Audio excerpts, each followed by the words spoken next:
Hello, welcome to the Inside the Birds post-game show. Geoff Mosher and Adam Caplan. The Eagles lose to the Chargers in overtime, 22-19. There's a lot to unpack here, Adam. I'm going to just start off and lay it out this way.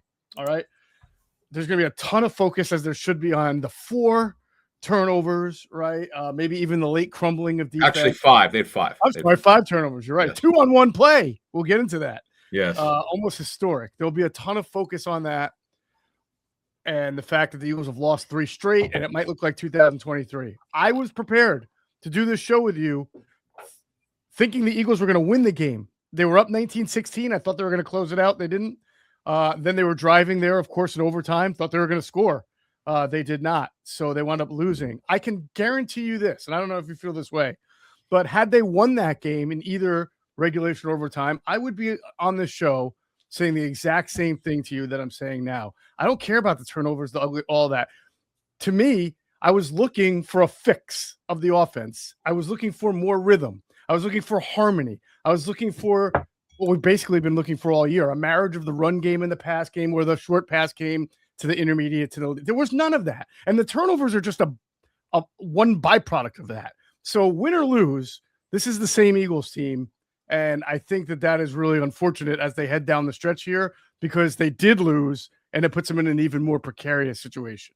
Yeah, it definitely was not a rhythmic game. And understand, folks, that we focus on education here. The way the coaches grade tape is every play is graded.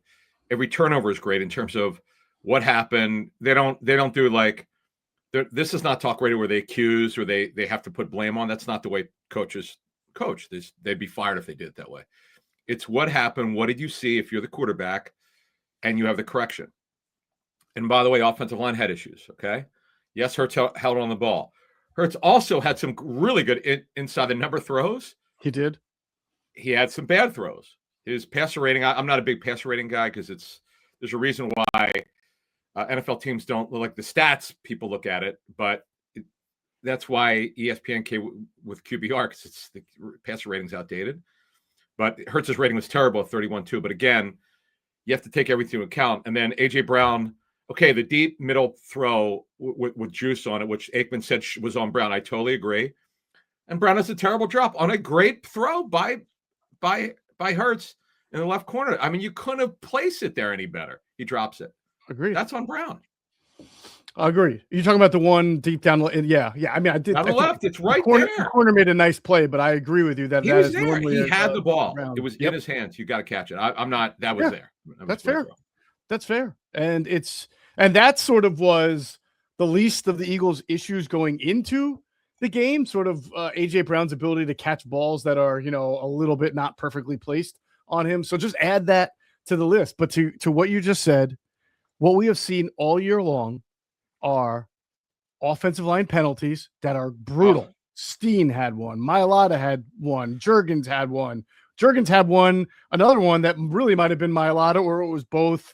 And then, of course, we've seen offensive line not block well at times. And there were certainly there was one where Juergens just completely missed on Tyler Tart, and Barkley gets dropped in the backfield. Stuff that you never saw last year, that you see repeatedly this year, that you're waiting for this team to fix, does not appear as if it's going to be fixed, which is why you and I we talk to coaches, and we have the same philosophy of you are process oriented, not results oriented. So that's why I said a win might have been nice. It might have, finally put you closer to winning the NFC East. You might have felt better about your standing.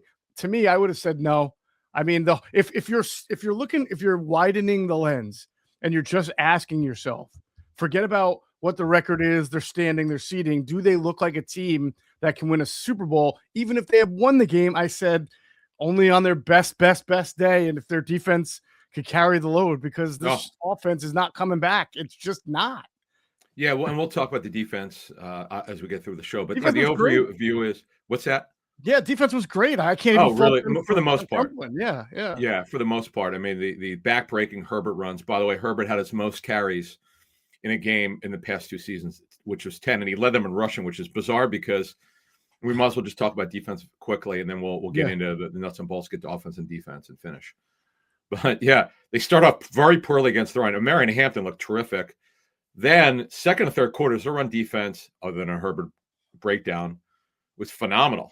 Yep. Phenomenal. And the effort and the energy was fantastic. The defense, after what happened last week, without Jalen Carter, did a really good job. And Jordan Davis, well, I'm very interested to see what Greg Cosell says when we talk to him tonight. Well, actually twice. We tape Inside the Tape, and also the tier 3 Patreon members. Not only do they get his tape notes, offensive defense, earlier than usual, they get him at 6 Eastern. So enjoy Greg tonight. But I would say that defensively, Jordan Davis brought the energy. The one thing is, when you're without your best defensive player, you can't overdo it. Yes, you need to play better because you don't have Carter there, but Davis brought it. I mean, he played a lot of snaps. For people wondering, okay, was he going to be down in snaps? Because there's some games here where he's just not gotten the usual amount of snaps, so he's way up, obviously, in snap count. They had 74 defensive snaps. He had 45 for 61%. Ojomo, 57. Might as well get started on defense here. 57 snaps, 77% on the defensive line. And then the only guys who played every snap were Bond, Blankenship, Mitchell. Those three. No, excuse me. DeJean, Bond, Blankenship, and Mitchell. Epps, as we expected, he started. And C.D. Brown, by the way, didn't get a defensive snap. No surprise. Yeah, no, not a surprise at all. And if people want to knock the Eagles defense for giving up the field goal drive at the end of the game and then the field goal drive in the overtime, I would just say this. The Eagles defense had to defend against 13 Chargers possessions because of all of their turnovers. All right. They gave up a touchdown on the first drive, and that wasn't good, but some of that is just first 15 and script. And, Kamani Vidal broke one down the left side. So that's going to happen. But after the touchdown drive, here are the next 12 possessions for the Chargers. Punt, field goal after a fumble recovery. So they only had a short field. Great job. Fumble, right? Interception, field goal, then punt, field goal, punt, field goal. That's and by the way, one of those drives was longer than 42 yards. That's exceptional adjustment and rebounding. The first drive, I was like, wow, the run defense, okay, they're going to have to tighten up, and they sure as hell did. And the best testament you could have about how great their defense was, we talk about Ladd McConkey leading in, and they were so fit. He looked frustrated. They were so physical with him. Q had the one penalty in the second half, but they did a great job, really, overall. Keenan Allen, he did have a catch late, but Kamani Vidal on the broken play where Herbert had nowhere to go. He got Vidal in the left flat, and that was it. But the defense was brought it. They were just phenomenal. And what could you say? I mean, the pressure. Jalen Hunt had a great game, 2.5 sacks. They had 7 sacks. Credit for 11 hits. The pressure rate was ridiculous. ESPN put it up during the game. It was super high. Yeah, it was over 50% at one point. That's unbelievable. Yeah, and I'm very interested to see what the blitz rate was. But, man, their pressure was great. And BG, by the way, we should note this, played the most snaps this season by far. And as a matter of fact, it was one of these, and I know you saw it. They had him playing inside. Yeah. Which we thought might happen because with no Carter. Yep. BG's got his legs back. I mean, he definitely looked like it. And last year, obviously he unfortunately got hurt in SoFi against the Rams, but he looks like he could still play here. The overall, man, for whatever happened against Chicago, they got the message. I'm sure the coaches got after him a little bit in the classroom. Oh, I'm sure. They brought the energy, and they were phenomenal. They were. And I honestly think that even with the 7 sacks, I have a feeling when we talk to Greg Cosell, he's going to mention how many of them were coverage sacks. They were not immediate pressures. Herbert held on to the ball. Like you mentioned, he could not get the ball to McConkey. I think Cooper DeJean might be the silent MVP of the back end because he seemed to be all over him. Yep. Clearly, Adoree Jackson, had an interception. First by an Eagles cornerback this year. Not nickel, cornerback. We know Cooper had one a week or two ago. Yeah, he had the pick. It was nice. Yeah. Yeah. Like you said, Epps came in, made a big third down hit. I felt that the back end was responsible for why to help the front end get dominant. But that you still have to make the plays and finish it. Nakobe Dean to me was amazing. I mean, he was unblockable again. He blew up Omarion Hampton like that guy is a small dude just in the way. And Nakobe, I think, might be smaller than Omarion Hampton. Oh, he is. Oh, yeah. He's about 2 inches shorter. And it's interesting. And then you mentioned Dean. He had the incredible sack strip. Yep. He also had the one where he looked frustrated because he had Herbert. He blitzed. Yeah. He had him. And Herbert, Herbert was a big time running quarterback at Oregon, and he really has not run very much comparatively. Yeah. But it's interesting because they got to him. He looked, you saw the camera shots on Herbert. He looked frustrated because they got to him. It's just a shame to mar the game is that Herbert had those back-breaking scrambles. But overall, the defense was mostly elite. And you're right, coverage was – it helped their pressure. There's no doubt about it. But, overall, the offense didn't handle themselves. But defensively, to where Jalen Sutton is getting better and better and better.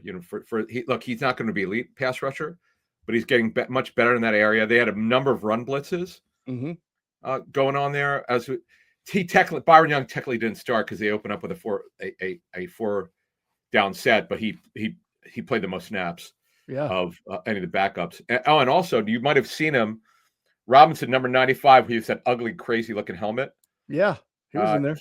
He got in there. Yeah, he got 7 snaps, I believe. How many did Jahad Campbell play, by the way? 7. Yeah, because I remember you asked me, and I said, yeah, he's definitely in there because they panned him. No, I'm sorry, he had 9. Don't want to short him. Okay. So, overall, we're going to do this real quickly.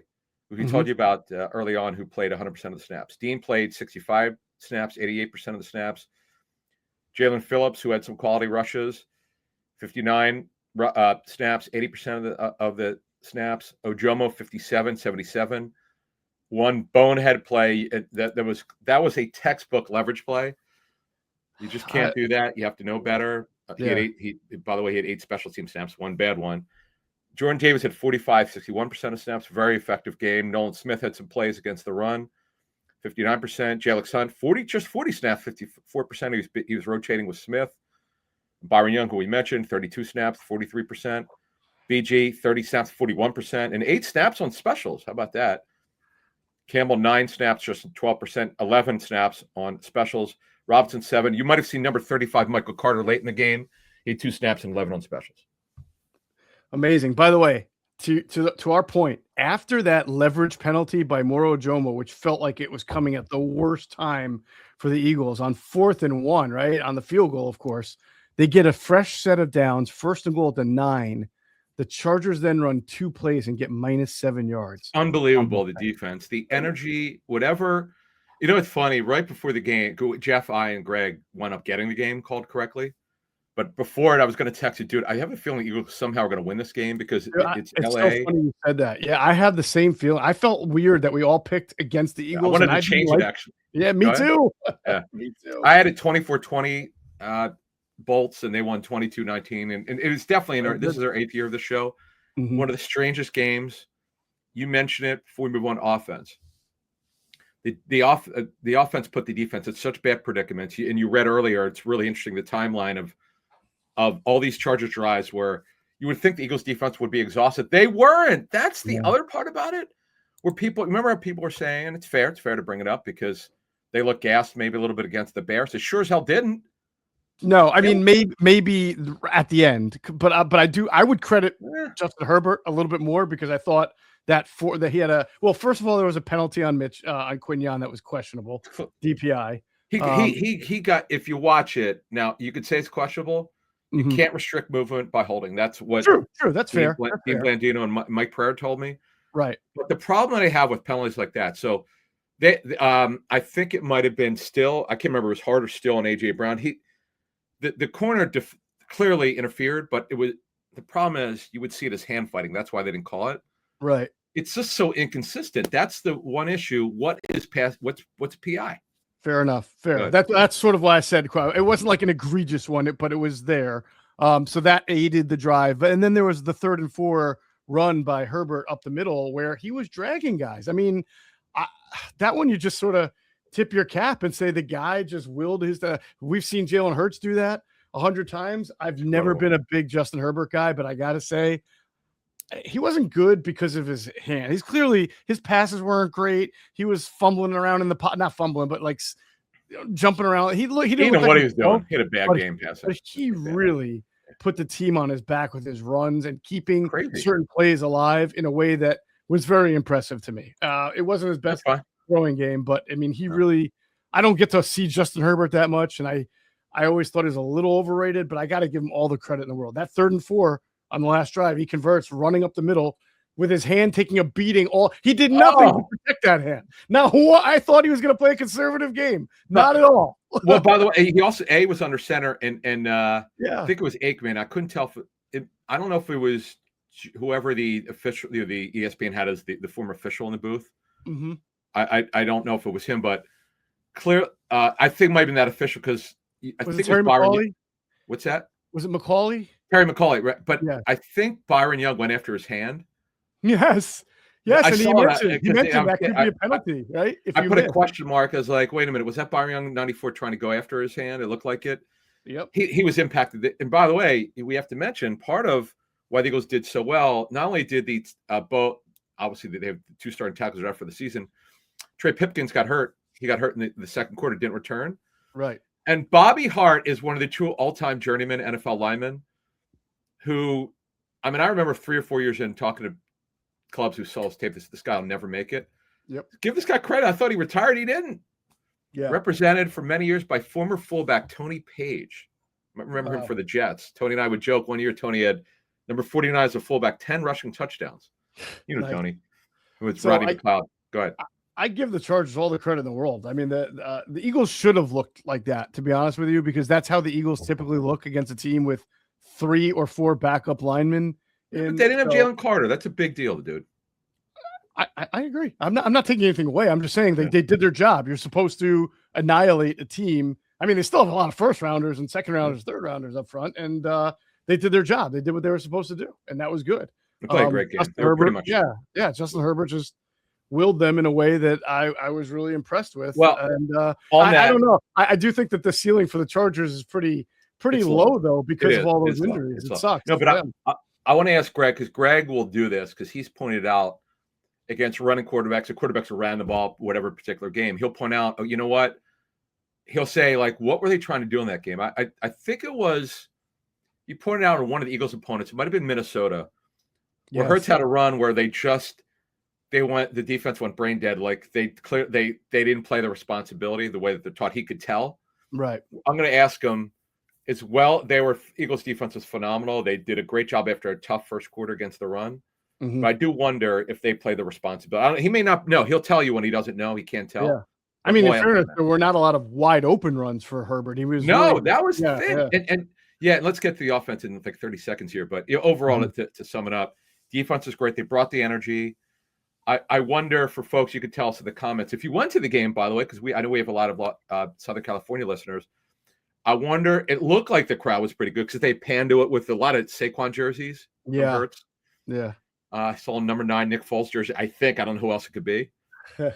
But anyway, overall, the defense brought it. And it was good for them to get their mojo back.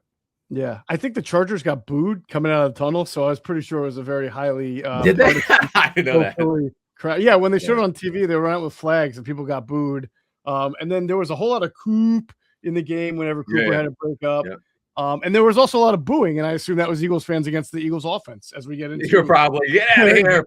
Yeah, I get it. Yeah. Hey, one thing that always scares me is the latest financial scam. And with the holidays, it's all about finding the perfect gift. But this time of the year, not every deal is actually what it seems. You've got these scammers getting more creative to trick people into sharing their payment info through methods like fake shopping sites and giveaways. You know they're too good to be true. Luckily, Cash App's 24/7 fraud monitoring helps detect and alert for unusual card activity should someone gain access to your card, so you can act fast if something seems off. You can also lock or unlock your Cash App card instantly right in the app for extra control and peace of mind. Stay one step ahead of these scammers this season. Keep your money secure with Cash App. For a limited time only, new Cash App customers can use our exclusive code to earn some additional cash. For real, just download Cash App, use our exclusive referral code SECURE10 in your profile, send $5 to a friend within 14 days days, and you'll get $10 dropped right into your account. Terms apply. That's money. That's Cash App. Cash App is a financial services platform, not a bank. Banking services provided by Cash App's bank partners. Prepaid debit cards issued by Sutton Bank. Member FDIC. Promotions provided by Cash App, a Block Incorporated brand. Visit cash.app/legal/podcast for full disclosures. Hey, I still like a good night out, but I'm not always in the mood to drink, and that's why I looked for a great alternative, and I found one.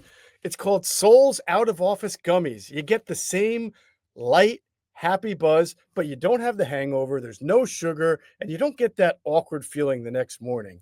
They help me unwind and ease into my evening without the alcohol or the next day fog. Sol is a wellness brand that believes feeling good should be fun and easy. Sol specializes in delicious hemp-derived THC and CBD products designed to boost your mood and help you unwind. Their best-selling out-of-office gummies were designed to provide a mild, relaxing buzz, boost your mood, and enhance your creativity and relaxation. With 5 different strengths, you can tailor the dose to fit your vibe. From a gentle 1.5 milligram microdose to their newest 15 milligram gummy for a more elevated experience. They've also got a variety of products specifically designed to help you get a better night's rest, including Sol's top-selling sleep gummy, a fan favorite for deep, restorative sleep.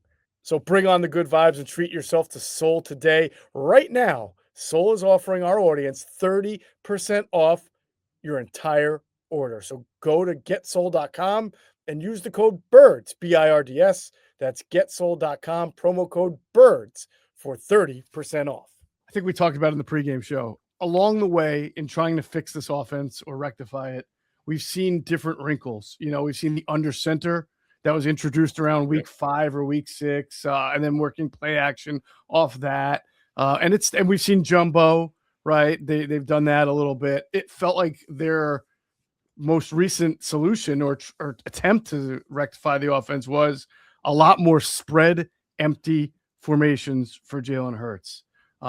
Sometimes it worked, sometimes it didn't. Usually that's a formation that Hurts likes to gain a lot of yards on design keepers, which he's been doing a little bit more over the last few weeks, but he didn't really have success there.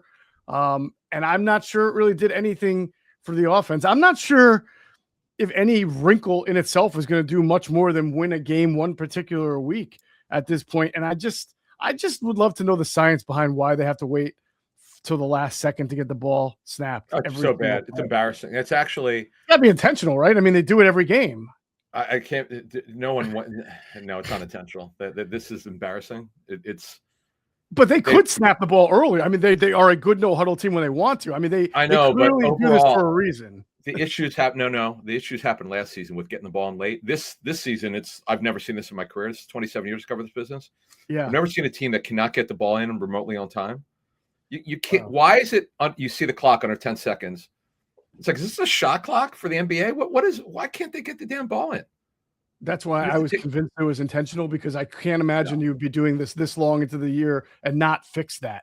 Listen, maybe a small percentage are, but the reporters rightfully have asked Nick that, and he's explained to it why it takes longer. Right. I'm sorry, there's just some kind of issue we don't know about. And it's hard to know, only the coaches know. But as we dig into this offense here, I'm not sure what is wrong with Jordan Mailata. He's obviously not had a great year. We've pointed this out on Inside the Tape. Jordan's not hurt in terms of the injury report. He's just not on it. Right. Don't know what happened. Dickerson left the game briefly for 12 snaps, and Toth came in. Dickerson had the calf injury. Juergens had some snaps he'd like to have back. Some were really good. Steen has had an inconsistent year. Fred Johnson, we'll see what Greg says or other people we talked to around the league who grade the Eagles tape and see how he played. But quite frankly, it was an inconsistent offensive line performance. Yeah, can I just say there's one play that sticks out to me that was not good on Fred Johnson. You probably remember it. The Chargers came with a 3-man rush. A 3-man rush. Yeah, it was bad. And they still, I think it was Mac. No, it was somebody, a Gabonia.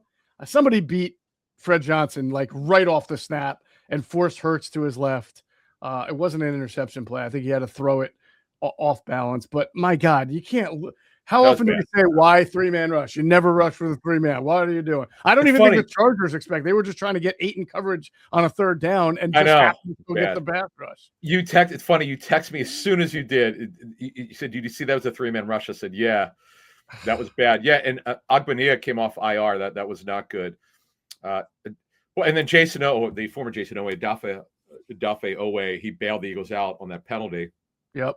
Gave him the first down, but now here's why I thought the Eagles went a heavy 11 personnel. Remember, Molden went down with a hamstring injury. Derwin James left the game, would come back with a head injury. And they had another defensive player get hurt. So I totally know why they did that. But I got to bring it up. We continue to bring this up. We're going to do it every week. Their insistence on, I know when they play 12, it'll never be Cam Latu. It's going to be Calcaterra. And it's one thing if they throw to him. They never throw to him. What is the point? Could someone help me? Give me a lifeline. I can't take this anymore. How many snaps did he play? You have the snap counts in front of you. Yeah, okay. So let's get to offense, right? Yeah. We'll just roll these down. The Eagles had 71 offensive snaps. Johnson, Mailata, Steen, Hurts, Juergens played all 71. A.J. Brown, 69, 97%. Smith, 69, 97%. Goddard had a really good game. Good to see him and Hurts get at boy. They're continuing to get that chemistry going on that. They love that flat pass play action. It's hilarious. Yeah, kill game. Yep. Yeah, they love that one. 66 snaps, 93%. Dickerson, because he got hurt, 59, 83%. Barkley, 58, 82%. Dotson, again, more 11. Dotson, 35, 49%. Darius Cooper had a nice catch. Played a lot on offense. I know that he's sort of a blocking receiver, taking over for Johnny Wilson. They miss him, no doubt, on that role. Cooper played 21 snaps, 30%. That's a lot. This stuns me. He played more than Calcaterra.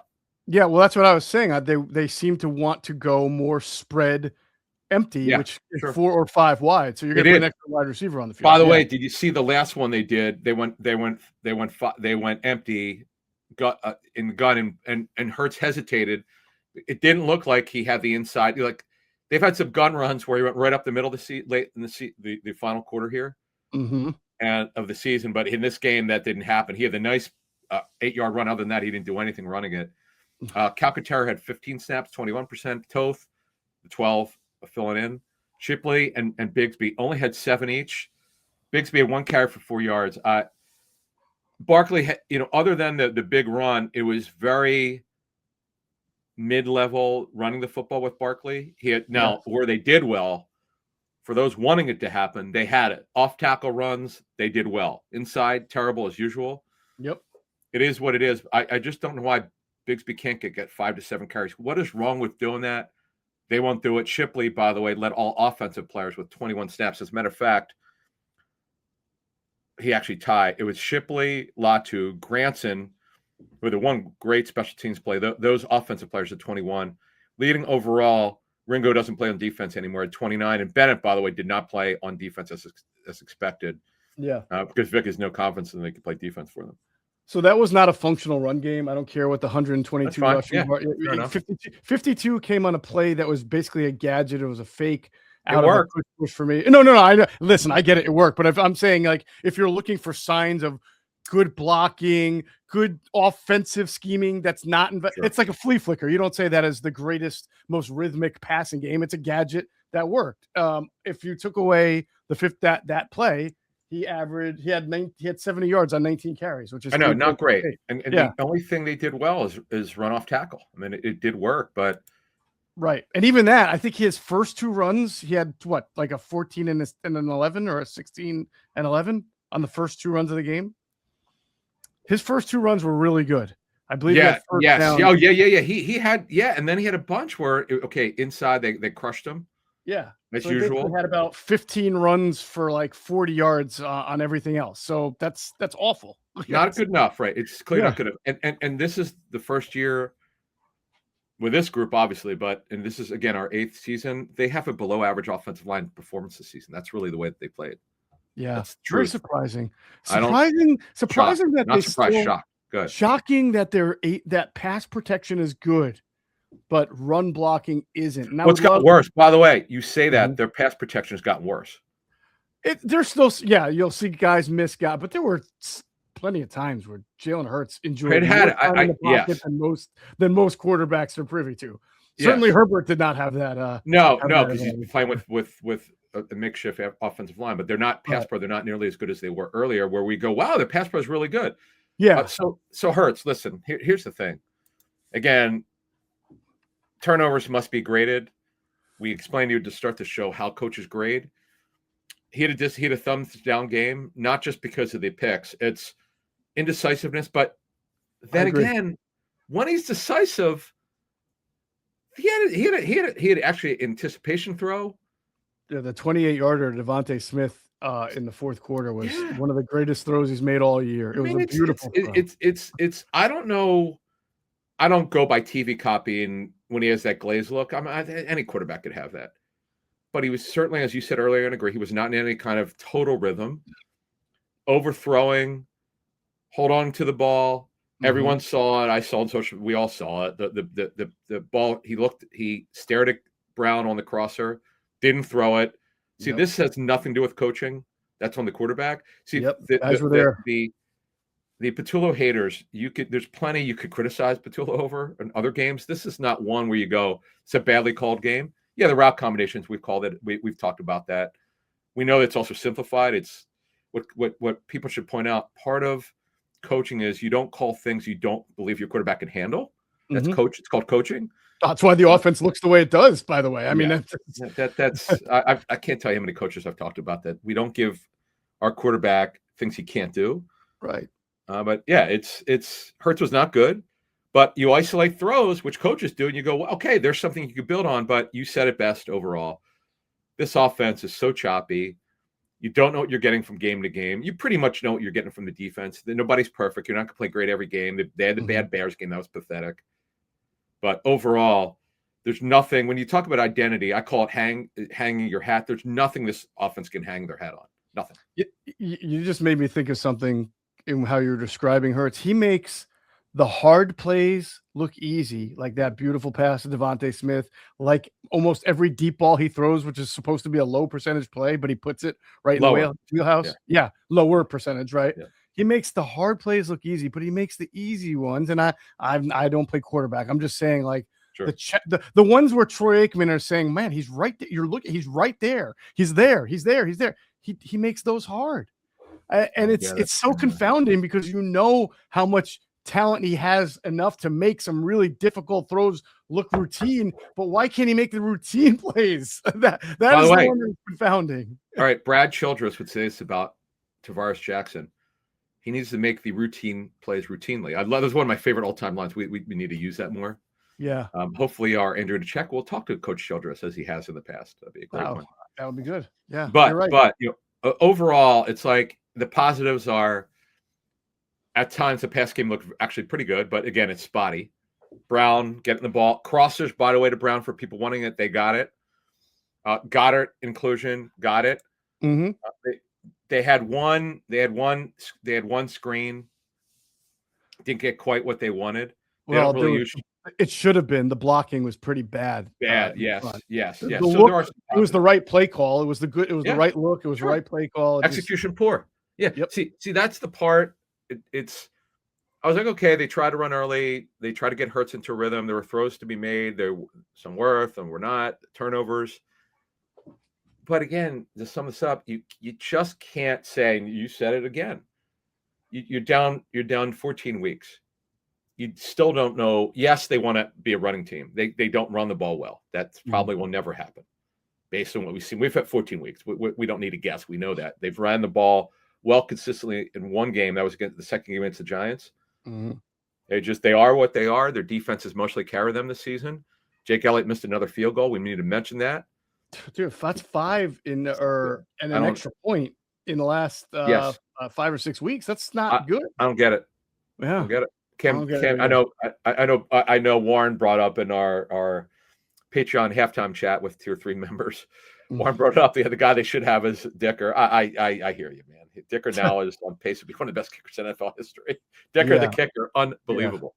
Let's not. I mean, Jake Elliott's been one of the 3 players who have been part of both Super Bowl wins, and I know. I'm just bringing it. I mean, he's going through it right now. He's going you through see it in his face. So that kickers sometimes go through it, and he's going through it right now. Hey, it's Geoff Mosher, and if you have a family and kids at home like me, you always want them to be fully protected. That's why I'm thrilled to be a Simply Safe customer, and our house is equipped with the most technologically advanced alarm system that you can get. If you can actually stop someone from breaking into your home before they get inside, why wouldn't you? Traditional security systems only react after a break-in, but Simply Safe is different because it stops crimes before they happen. With Active Guard outdoor protection, their AI-powered cameras detect threats while they're still outside your home, and they alert real security agents. These agents take action while the intruder is still outside and confront the intruder to let them know they're being watched on camera and police is on the way. And that's how you stop a crime before it's committed. There's no long-term contracts or hidden fees. You can cancel at any time, and it comes with a 60-day money-back guarantee. Try it and see the difference for yourself.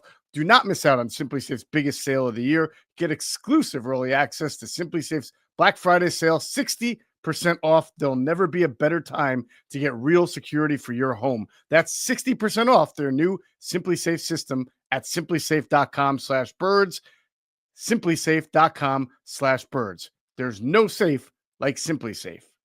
Hey, Philly fans, game day is stressful enough. Parking, traffic, long lines. We've all been there. But when it comes to your cannabis, Camden Apothecary makes it easy. This is the dispensary for sports fans, just minutes outside of Philly with plenty of free parking. You'll be in and out fast, no hassle, no waiting.